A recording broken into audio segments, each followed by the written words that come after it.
Hello again, it's Glenn Walford here, and you're on the Franchise Everything podcast, where we talk about everything and anything franchising. And you'll be able to hear maybe from some background noise. We're at the Sydney Franchising and Business Opportunities Expo at Darling Harbour this weekend. And I just happen to be joined by James Riddle, the CEO of Plumbing Bros. James, thanks for joining us, mate. Thanks for having me, Glenn. Excellent, excellent. How's your day been so far? It's only the first day, isn't it? I'm very tired already. It's a long day on the feet. Tired already? We've got tomorrow to go as well, but there's been a few strong inquiries early, so excited to be here. So is this your first expo, or have you done expos before? No, we did. That's where we first met a few years ago in Melbourne. I thought we met at another franchising conference. We had zero franchises at that time. I was just really hungry to enter the franchising space. We got nothing from the expo, but it's funny to reflect on that now. My experience has grown significantly since then, and we're in much better stead to convert and sell our opportunity now. So what did you think about that? It was interesting you said there about a much better position to convert. What are the learnings from that expo to now? Because obviously you came back because of an expectation to do better. What are the thoughts? There's learnings in franchising, but I think it's more around credibility of our brand, our network, and our business as well now. So, we've got 12 franchise locations now, so there's credibility. It's not someone going, well, am I going to be the first? Yeah, and that's always a tough thing, but credit to you, because I always say when franchisors who are emerging brands and just started that, how am I going to sell a franchise? And they buy you, aren't they? They're buying you as a new franchise selling to a person where there's no territories on the ground. They're buying the person they're talking to, the founder, the CEO, the person's vision. So you must have done something pretty right in between now and then. Yeah, I think you're not always comfortable with that because you may think it's not the case, but early on it absolutely is the case. A lot of our earlier marketing was centred around me, but that's now evolved significantly through our resource growth. Yeah, and that's a great journey. So now we're here. I wanted to chat with you and we've been a part of your journey over the time, haven't we? We've done a bit of stuff over the years. I wanted to get you on here and talk on here about your business model broadly, because I know it's evolved a lot, hasn't it, in 3 years? Yes. Now being towards the end of 2023. So we can talk about the Plumbing Bros franchise business model. So did I introduce you? I did say you. I've got to remember if I actually introduced you in the brand anyway. But so we're going to start with talking about the Plumbing Bros franchise business model, and I want to talk about the scalability of it, because I know it's a conversation we always have about a frustration you have with the business of Plumbing Bros, about the scalability and people's perception of it. Can you touch on the perception of the brand and what gets you about it? Well, I think it's a unique model that we have. And describe what it does a little bit for people who don't know. So it is difficult to communicate that at times, but you do not need to be a plumber to be a Plumbing Bros franchise partner. Okay, and that's not that we're not looking for plumbers. You can be a plumber. It's just we're looking for a particular skill set and experience that's around business management, business ownership, or people management at a pretty high level. And that's been the challenge, isn't it? Because no doubt there being assumption is you're called Plumbing Bros and you're in the plumbing industry, that people would immediately think as soon as they flash past your brand that I've got to be a plumber if I'm going to be involved. Yeah, well, as you said, we're here at the expo, and even today, even at our booth, if anyone's seen it today, it's plastered with "you don't need to be a plumber" all over it. I think it's mentioned 5 or 6 times. And do people come up and say, "Do I need to be a plumber?" It's all over our marketing material, but still, it's because it's so unique. People still walk straight past it, not knowing that. So, but that's okay. What we've had to do is we've had to engage with the public more so than maybe some other brands, just to really nail home that you don't need to be a plumber, and then to just engage with the person and figure out whether they are looking for something that we're offering, and whether they're a good fit for us as well. And how does that work for the growth of the brand in, say, for example, if a person is a franchise owner, in the scalability of the business at a local level, how does that work without being plumbers, and how does it work on the ground? Well, that's why we're looking for a skill set which is outside of the plumbing industry generally. And that's, we're on a journey to give or take 10 revenue generating plumbers per territory. And it's quite a sizable small to medium business opportunity that, at business maturity, we're disappointed if it's not turning over in excess of $3.5 million per annum. So a territory, just so we clarify that, so a territory, 10 revenue generating plumbers, that means a franchise owner who would have 10 plumbers within their location, is that right? Working correct, that territory. Yeah, correct, at business maturity. And I say give or take, right? Yeah, of course. People come, people go. There's also, we've got a strong apprentice strategy, so we employ apprentices as well. So that's why I use the revenue generating plumbers. Yeah. Okay, and with the franchisees you've brought on board, how are they tracking on? Where are their locations, by the way? So whereabouts are you located? Are you a national or are you still in a regional? Yeah, well, we've as I sit here today, we've got 4 locations in Queensland, but we're about to announce one in the next day or two. So stay tuned for that one. We've got 3 in New South Wales. We've got Plumbing Bros Melbourne in Victoria, Hobart in Tasmania, and then Mandra's our only franchised business in Western Australia. But then our flagship corporate-owned founding business, Plumbing Bros Perth, is obviously also in Western Australia as well. Okay, so it's a nice spread across the country. How have you managed to get that spread? So what do you think is the reason why the spread there, why you've picked off locations in each one? Because quite often there's a concentration and then you spread out from there. What's the reason behind that, you think? It probably would have cost less if we did that, Glenn. But we're looking for good people. So good people, wherever they are, wherever they pop up, we want to talk to them. We're sitting here and we the only major state that we're not in is South Australia, so Adelaide. Although we're very, very close. But it would have been nice to have someone there, but we don't. So it's we don't pick and choose where. Yeah. It's more just the people. Okay, that's good. So can you describe for me what an owner does? So what does an owner get up to on a daily basis? Because it is interesting that they don't have to be plumbers. So what role do they play in the business? Yeah, in the early stage of the business, it's very operational administration heavy, so scheduling, quoting, invoicing, etc. But then as the business scales, there's a tipping point, sometimes 2, 3, maybe even 4 plumbers if you stretch it. There's a tipping point where the administration workload grows so much that it limits the old cliche working on the business instead of in the business. Yep. Sorry, in the business instead of on the business. So we really encourage our franchise partners, it's done in pre-forecasting and modelling as well, to pull the trigger on that administration help as early as possible to help the franchise partner focus on growing the business through business development, through sales, marketing, together with our support, of course, and networking being another big thing as well. Yeah. So what does a day look like? So say for example, someone gets on board. They're in their first bit. What does it look like when they start? When they kick off their territory? Out of training, I assume. Yep. So what does it look like for them when they start? Yeah. So very early on is it's about generating leads but then dealing with the leads coming through. So it's entry level as answering a phone, taking a call, scheduling a job in, then overseeing, not on site, but overseeing through business operations the plumber executing that job. And then invoicing that job, making sure that the production line happened, the way we wanted it to, reviewing the data out of that, and then, then almost circling back and working on quoting as well. Yes, you don't need to be a plumber to help with that. We've got systems and processes in place for quoting. But then team management. There's a big element of team management. You're growing a team. We talked about scaling the team up. Yeah, especially when you're getting to 10 revenue generating. You've got to grow a strong culture. You've got to you engage with your team constantly.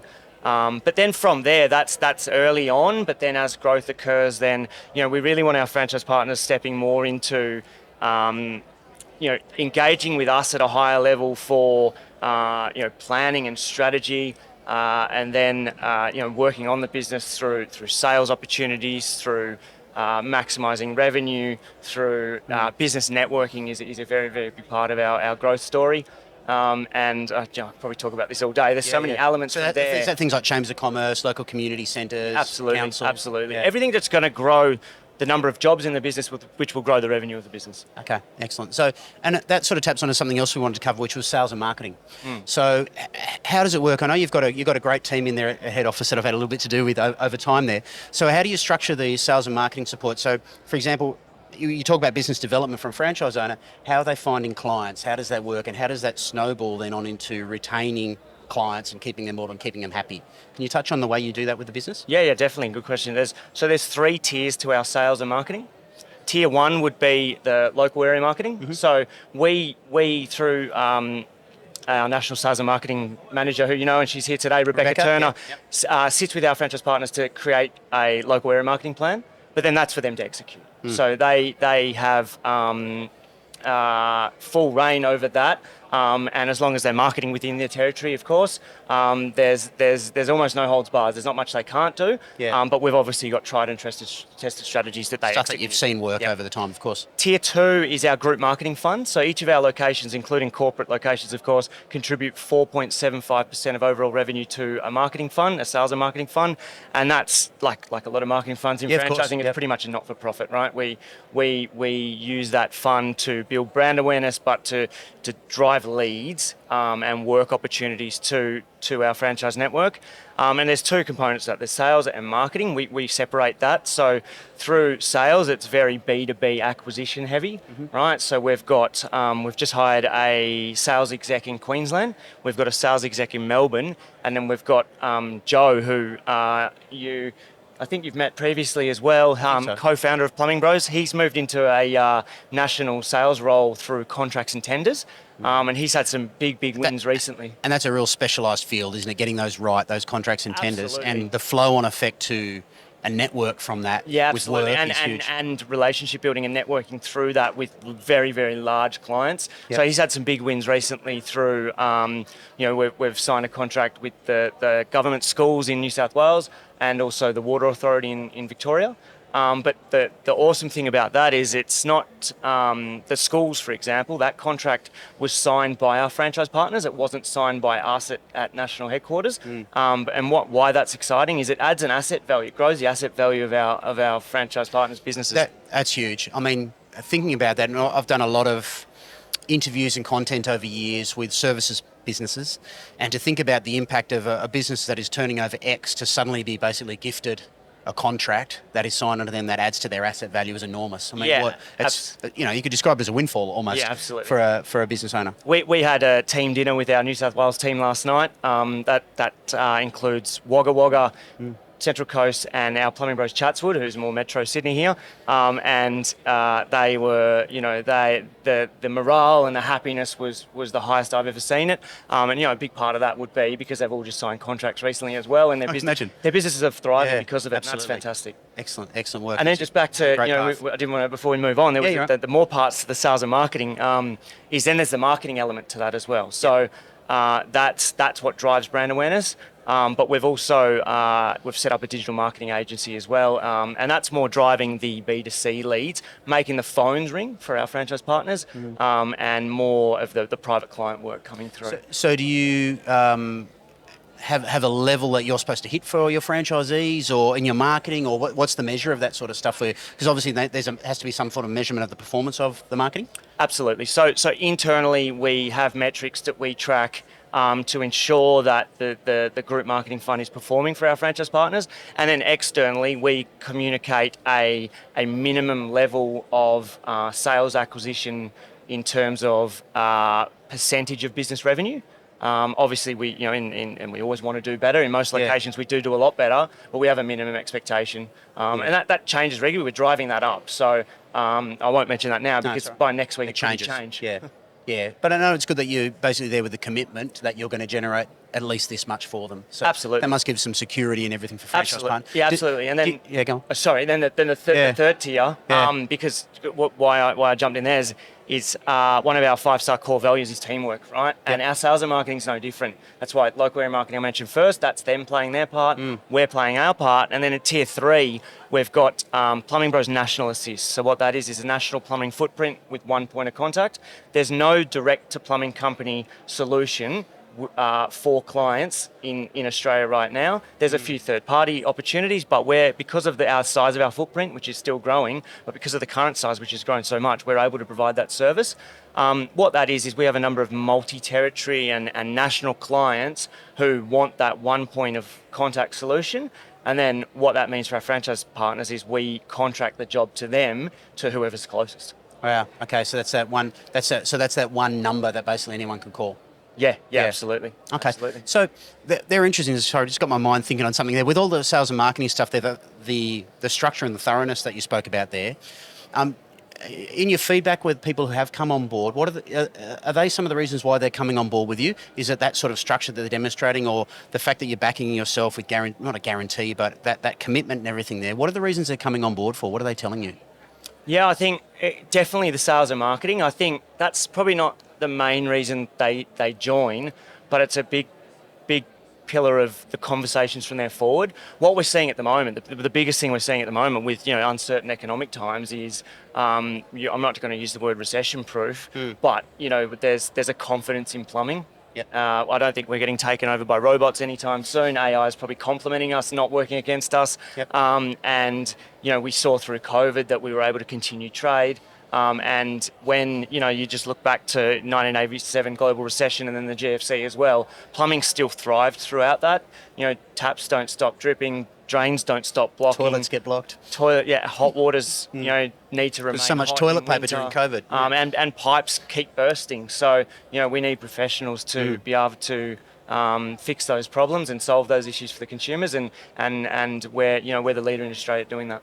Excellent. So, with those franchise partners, what does the support look like when they get on board? So, you're a very structured person, right? In talking to you, and over the couple of years I've known you, whatever. So the way that you approach business is very methodical in your outlook on things, and a very thorough approach to it. So, as far as support for franchise partners go, there's that sales and marketing component. But say you're a non-plumber in the business, and you've got plumbers out there. Support the franchise office when you've got issues or challenges or problems. What sort of things come up, and what sort of support do you provide? We provide support on a vast range of things. So, and it comes back to people again, I suppose, because if you've got a location that is more technical savvy, then our support in technical space is going to be minimal. But then they may need some more business support, for example, or just miscellaneous questions coming through. But if we've got on the flip side, then we structure our support for whatever's needed at the time. Yeah, it's very adaptable. Yeah. And it's funny, with our resources growing now as well, we're trying to control that a little bit more. So that's a growth challenge for us. But that's an exciting challenge. As in what way? It starts to mushroom out too much. Instead of getting too many inquiries come through over so many different topics. So we're building out our Plumbing Bros portal, which we've had since day one, but we're building that even more now. We've already done a significant amount of that through video support. So it's like a knowledge based thing. Yeah, absolutely. And then all the frequently asked questions. So we're tracking all of the inquiries we get from our franchise network and turning that into a knowledge base, as you said, frequently asked questions. Okay, so that I imagine you are getting a lot of information in from the network, and as any new franchise brand is growing out and adding clients on, you're generating data and awareness and market awareness of everything that's happening in performance of franchise partners. And I know you're chatting with you earlier, you're massive on data. You're always talking about data and things that are happening in the business. Can you talk through some of the data that you're getting, what it means to you as far as the growth and development of the business goes going forward? Yeah, so we, especially at support office, but even our franchise partners, we're a data business. We're not a plumbing business. We're a data business, and the data is the pillar of our support. So you've heard it already. You have some things we support, but we support a vast range of things, and that includes forecasting and business strategy and business planning, etc. But the main I'm going to say the main component and the main value of our support structure is through analysing of data. And I was at a franchising event recently where very, very big name franchisors were in the building, which was really exciting to network with them. But I was almost astounded that our data and our reporting is beyond those of I'm talking about global multinational brands, and to think that we've been in franchising all of 3 years. And our data and reporting's already ahead of that is really exciting. But it just goes to show, it goes to prove as well how critical it is to us. So it's interesting. Before we move on there, was it the data that you're generating, or was it what you're doing with the data? From what you heard, or the description? I'm going to say both, but more around the generation of data and the transparency. So Our franchise partners can log into our software and see where they compare to everyone in the network for all of our key benchmarks and metrics.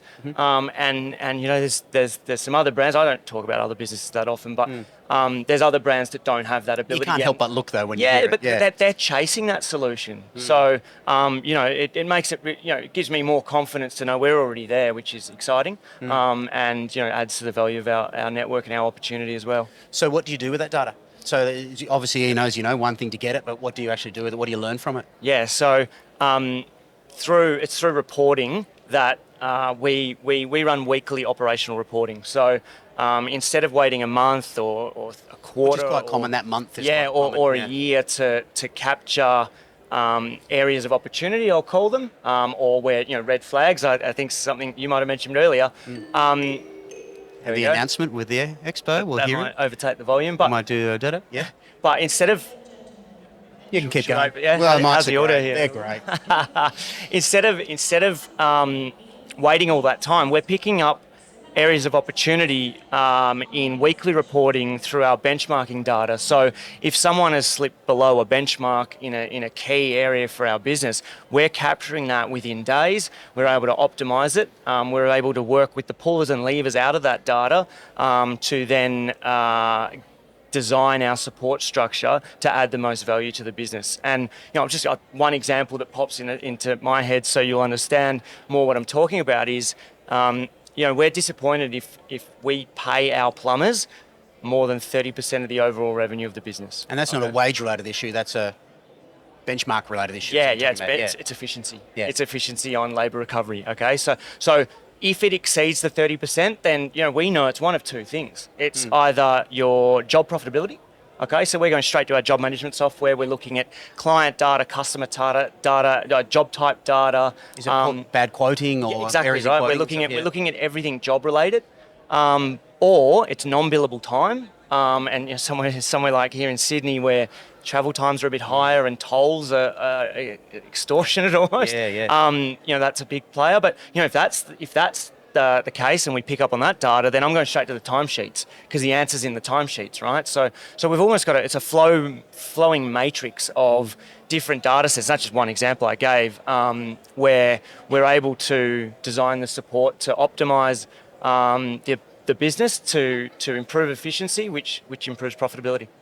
Mate, I think there's some accountants up there. I think you'd be very excited hearing you talk about this sort of stuff. That's fantastic, though, because you do often hear that a lot of database stuff and driving franchise networks, and in many businesses, generally around that month-to-month sort of stuff, they're checking out the reports at the end of the month, but on a weekly basis is not that common. We heard that at this event. As far as red flag and reaction goes. So the event I'm talking about, we heard that as well, and there was a lot of month stories, as you just said, but there were some businesses, there was a business in the room that was waiting a year, and it was around transparency of, at franchisor level, we have access to everyone's Xero account, which integrates with our job management software. That's just an absolute must, right? Without that transparency, then we can't structure our support to help and to maximise our support as best as we can. So you just need that transparency. Isn't it? It's a mindset of taking responsibility and accountability for really wanting to be involved in the profitability of their business. Yeah, and do you know what? When the business is thriving, it's all good. Who cares about the numbers? I'm making money. Yeah. It's when the business is not doing as well as it could be through benchmarks or through various different things. We're exiting. I'm going to call Australia's greatest ever labour shortage, right? And we're talking about growing plumber numbers to grow revenue. So that was affecting some of our businesses. You're not able to hire a plumber, you're not able to grow your revenue, okay? Of course. So, the data and the financial transparency and operational transparency through a period like that is just so vital. Excellent. Well, I think we've certainly covered that first detail of the Plumbing Bros business. James Riddle, CEO Plumbing Bros, thanks for joining us on Franchise Everything. Thank you very much. Thank you. And that's it for us here at the Franchising Expo. We'll catch you again in the next one soon.